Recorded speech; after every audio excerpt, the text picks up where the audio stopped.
Saudara sekalian, apapun yang akan terjadi di hari-hari yang akan datang, saudara dan saya itu mesti tiba pada satu poin di mana kita itu menyadari bahwa apapun yang terjadi di depan sana itu, yang penting itu cuma satu. Yang penting itu Tuhan itu menyertai saya, itu saja. Dan jikalau Tuhan itu menyertai kita, saudara tahu apa kata Yesaya? Ketika kita menyeberang, ya, Tuhan itu akan menyertai kita. Kita melewati api seperti teman-temannya Daniel, Tuhan itu ada di situ. Ketika kita melewati lembah kelam, di situ Tuhan menyertai kita. Jadi apapun yang ada di depan sana, saudara sekalian, tolong ingat satu hal, yang kita perlu cuma satu, penyertaan Tuhan itu aja. Asal dia menyertai kita, entah lewat laut, lewat lembah, lewat api, apapun juga. Semua akan oke, saudara sekalian. Kita akan dapat kekuatan, akan lewati semua itu. Jadi sekarang hari-hari ini adalah masa momen penting untuk kita itu sungguh-sungguh untuk memperdalam hubungan kita dengan Tuhan. Untuk kita sungguh-sungguh cari Tuhan, pastikan bahwa dalam momen-momen di mana hari-hari akan datang, kalau situasi memburuk, saudara dan saya itu akan terima mujizat Tuhan. Saya nggak bicara melulu bahwa kita tidak akan terpapar virus. Tapi lebih daripada itu bahwa kita dipelihara oleh Tuhan. Jadi pemeliharaan Tuhan itu dinyatakan sehingga di dalam 1 Petrus pasal 5 itu dikatakan serahkanlah segala khawatirmu kepada Dia. Ya. Sebab Dia yang memelihara kamu. Ketika saya baca ayat itu, yang ada di pikiran saya itu cuma satu. Saya cuma bayangkan itu loh, orang lagi piara ayam. Ya. Orang lagi piara ayam, jadi si ayamnya itu kan nggak perlu mikir kan tiap hari. Hari ini gua makan nggak? Saudara-saudara ada kenal nggak ayam yang demikian? Nggak ada kan? Karena saudara nggak ngerti bahasa ayam. Maksud saya, saudara sekalian, nggak ada ayam yang khawatir. Nggak ada. Ayam itu pokoknya tahu.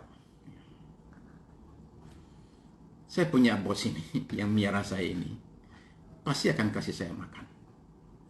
Jadi saudara-saudara sekalian, demikianlah Bapa kita di sorga itu memelihara kita loh. Artinya kita ini dipelihara, saudara-saudara sekalian. Artinya kita dicukupkan segala makan kita, kebutuhan kita itu dijamin oleh Dia. Kenapa? Karena kata Tuhan Yesus, ya ayat yang klasik lah, burung di udara saja Dia pelihara. Bunga di bakung aja Dia dandani. Apalagi kamu. Kamu kan lebih berharga daripada burung, daripada rumput. Jadi, saudara-saudara sekalian, demikianlah kita ini akan masuki momen-momen hari-hari yang akan datang dengan keyakinan iman yang teguh, saudara terasi. Nah, tolong saudara-saudara mesti memahami begini, bahwa seringkali realita itu akan menguji iman kita. Kita ini beriman dan barangkali terjadi hal tertentu yang membuat kita ini merasa, wah, jangan gue salah nih. Okay? Nah, saudara sekalian, nggak boleh. Iman nggak boleh goyah. Nah, jelas sekali saya mesti mengatakan bahwa yang saya bolak-balik ulangi. Iman itu tidak menyangkal yang namanya fakta. Realita, enggak. Ya.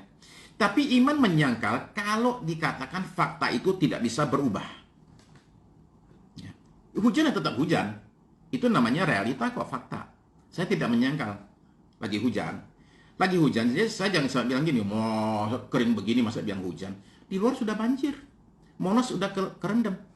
Nah, jadi saudara sekalian, kita nggak menyangkal di luar itu hujan.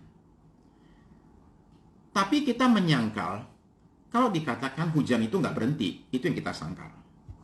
Iman kita mengatakan semua bisa berubah. Ya, ketika Tuhan campur tangan, itu namanya iman, saudara sekalian. Jadi karena itu dalam hari-hari mendatang ini yang perlu dipertebal bukan cuma PNPM apa itu. Jangan itu aja yang dipertebal. Yang dipertebal juga iman kita. Sehingga ketika kita masuki momen-momen di hari-hari yang akan datang ini, minggu-minggu berikut, ya, karena diperkirakan puncak daripada angka itu akan muncul di akhir Juni. Ya, artinya dalam minggu depan. Itu puncaknya. Ya. Nah, saya berharap hitungan itu tepat. Sehingga pada bulan Juli situasi membaik, turun. Ya.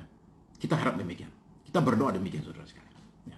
Tapi berarti dalam 1 minggu ke depan ini kita akan melihat angka-angka COVID yang barangkali menakutkan.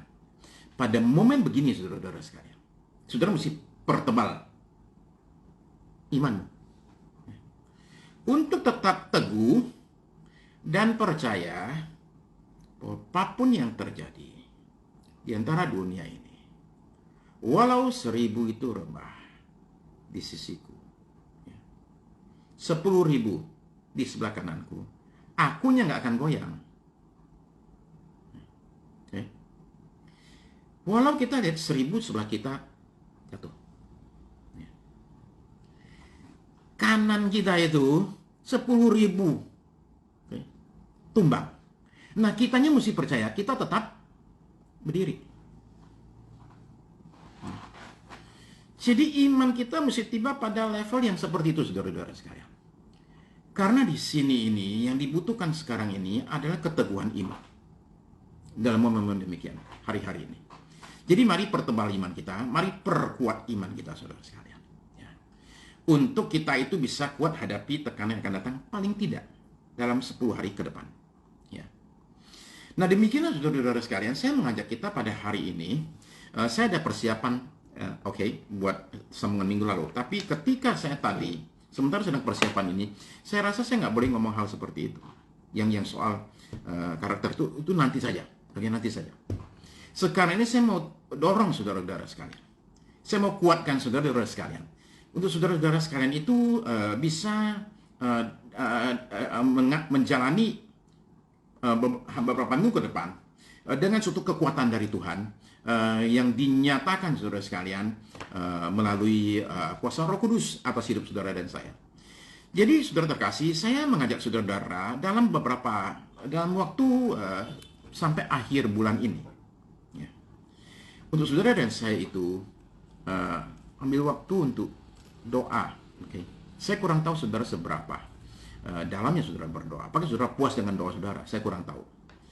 Tapi saya, saudara sekalian, terbeban sekali untuk ada satu momen di mana barangkali minggu depan saya nggak tahu.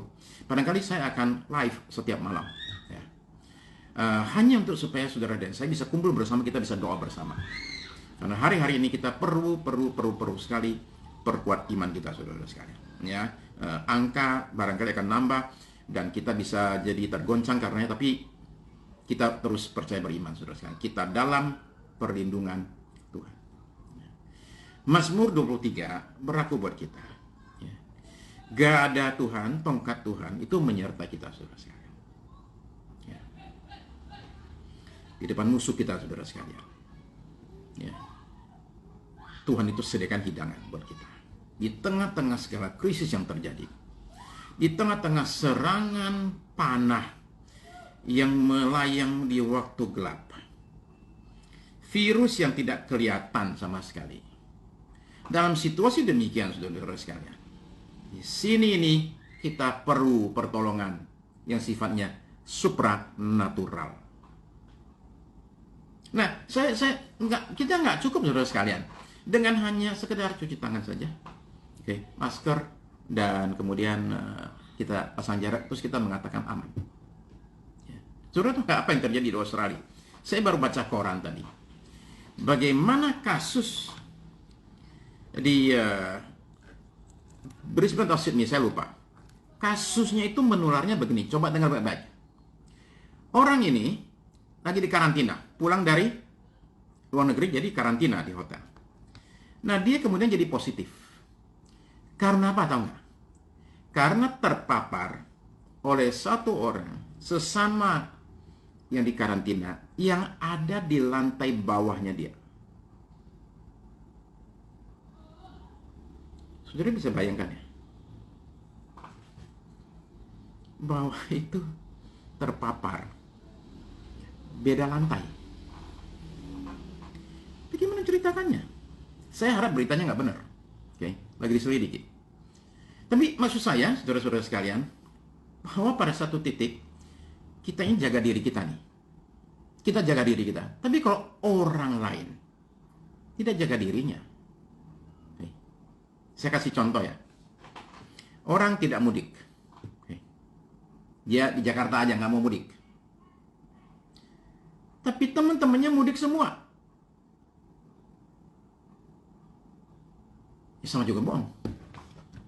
Maksudnya virusnya tembus gitu, Pak. Sampai sekarang nggak tahu. Ya. Sampai sekarang nggak tahu. Virusnya tembus gitu, pokoknya dari atas katanya. Dari bawahnya. Ya. Penularan di atas. Kemudian kasus yang di Melbourne adalah ini karantina nih di hotel nih. Sama-sama buka pintu. Ya. Sini buka pintu, sebelahnya buka pintu untuk ambil makanan. Katanya terpapar di situ. Sekali lagi, itu katanya. Saya sekali lagi tekankan ini bukan supaya saudara takut, tapi saudara berlindung kepada Tuhan. Saya ulang ya. Saya cerita ini bukan bikin saudara takut, tapi supaya saudara berlindung kepada Tuhan. Maskernya perlu nggak? Perlu. Kalau perlu double. Social distancing perlu nggak? Perlu. Ya. Cuci tangan perlu nggak? Perlu. Tapi lebih daripada itu semua, kita perlu perlindungan supranatural. Dan itu hanya datang dari Tuhan saja. Itu nggak boleh keluar kamar, ya. Jadi di Australia itu kalau karantina tidak boleh keluar kamar sama sekali. Ya. Memang virusnya itu nggak tahu diri. Kalau kelihatan kita gaplok dan kita rame-rame, masalahnya dia nggak kelihatan, virusnya nggak tahu diri. Nah jadi orang nggak boleh keluar kamar sama sekali, hanya buka pintu buat ambil makanan itu aja. Ya. Kalau lockdown dilakukan, saya membayangkan ekonomi memang akan sangat berat sekali, sekalipun mungkin nggak ada pilihan. Kalaupun ini terus kayak gini, ekonomi juga bakal hancur. Jadi saudara sekalian, mari kita berlindung kepada Tuhan. Ada teman, ada yang kena COVID gara-gara rokok di tempat terbuka bersama. Nah, bayangkanlah. Merokok di tempat terbuka loh, outdoor loh, katanya aman. Barang-barangan merokok, terpapar juga. Nah, jadi karena itu saudara sekalian, sekali lagi, bukan nakut-nakutin, tapi untuk mendorong saudara dan saya untuk menyadari. Kita harus jaga diri kita, pakai masker, ya. Jangan triple ya, nggak bisa napas. Oke, double aja. Kalau perlu. Oke, ya.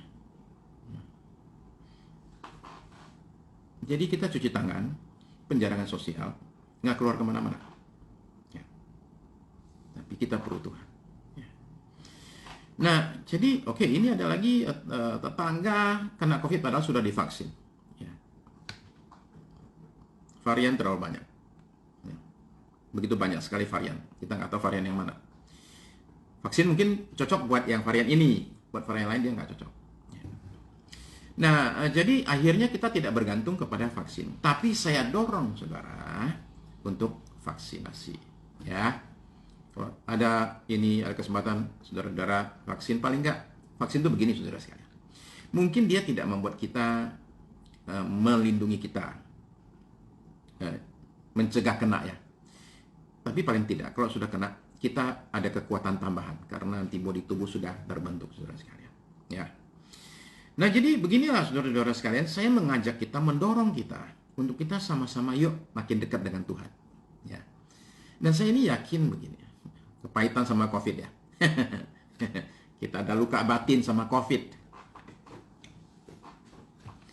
Saudara-saudara kan tahu kan, saya ya cerita kepada saudara semua. Kayaknya saya cerita kali mestinya. Berapa hari lalu ponakan saya meninggal COVID. 2 minggu sebelumnya itu papanya yang meninggal, ya, sepupu saya. Yang dulu waktu zaman kuliah, zaman baru mulai merantau ke Jakarta, kita satu kamar. Di Jogja kita satu kamar bertahun-tahun, sampai di Jakarta tinggal satu rumah bertahun-tahun. Ya. Dan dia meninggal karena COVID. 2 minggu kemudian anaknya nyusul. Anaknya satu lagi ada di ICU. Istrinya positif, isolasi mandiri di rumah. Jadi saudara sekalian, saudara menyadari bahwa di keluarga besar kami itu itu sudah 5 orang meninggal karena COVID. Nah, jadi ini sesuatu yang saya nggak tahu saudara. Berapa saudara yang punya anggota keluarga yang sampai alami 5 orang meninggal, saya nggak tahu. But anyway, saudara sekalian, saya pengen ngomong sesuatu yang saudara coba dengar baik-baik. Kita ini mesti berjaga-jaga, harus berjaga-jaga, tapi jangan ketakutan. Tahu nggak kenapa? Saya kasih tahu begini. Saya minggu lalu teleponin oleh seorang cerita, tolong doakan saya positif. Oke, ya. Nah, tadi pagi itu saya khotbah 3 kali. Tadi pagi khotbah 3 kali. Ya. Sebelum saya khotbah tadi pagi, saya ketemu dengan satu orang dokter yang cerita ke saya. Dan ceritanya dia persis sama dengan cerita yang minggu lalu orang minta tolong saya doakan. Yaitu apa? Pak Sukirno, COVID itu masalah mental. COVID itu masalah mental. Maksudnya, begitu orang dikasih tahu bahwa dia kena COVID, langsung boom, mentalnya kena. Itu kayak orang divonis kanker. Boom, kena. Langsung satu badan lemes, langsung imun tubuhnya ikut berantakan semua. Jadi ini pertempuran mental pertama-tama yang harus kita menangkan. Bu dokter tadi cerita begini, Pak, begitu aku dikasih tahu aku positif, boom, mental langsung kena. Tapi aku bilang sama diriku sendiri, jangan sampai down. Begitu kamu down, imun tubuhmu akan ikut berantakan. Oh, renungan di Pak Tarayuda ya. Iya, betul. Minggu lalu. Ya. Nah, jadi karena itu, saudara-saudara sekalian, kita ini mesti kuatkan mental kita. Jangan takut. Jadi berjaga-jaga itu harus. Tapi jangan takut. Ya. Karena takut itu membuat imun tubuh kita itu berantakan. Ya. Jadi mari perkuat, saudara sekalian, iman kita. Jadi kita kalahkan ketakutan dengan iman. Thank you, Wasik, ya, buat doa-doanya saudara sekalian semuanya. Ya. Nah, jadi saudara-saudara sekalian, di hari-hari ini kita semakin perlu banyak perkuat iman kita, perbanyak doa kita, saudara sekalian, dekatkan diri dengan Tuhan. Untuk kita bersama-sama, yuk kita doa bersama-sama sebagai tubuh Kristus, saudara, di rumah doa masing-masing bersama anggota keluarga. Mari kita minta perlindungan Tuhan atas kita sekalian, saudara-saudara sekalian.